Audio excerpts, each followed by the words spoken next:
Hey everyone, it's me, the Teesside Traveller here. Well, my AI version with a weird accent. Anyway, I've got some news.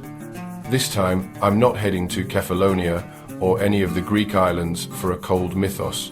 Oh no, I'm going a little further. Just a tiny hop across the Atlantic to Guyana in South America. I'll be working offshore for the next 5 weeks, that's right. 5 weeks of hard graft, steel-toed boots, and probably lousy scran. Which means, sadly, no new videos for a little while.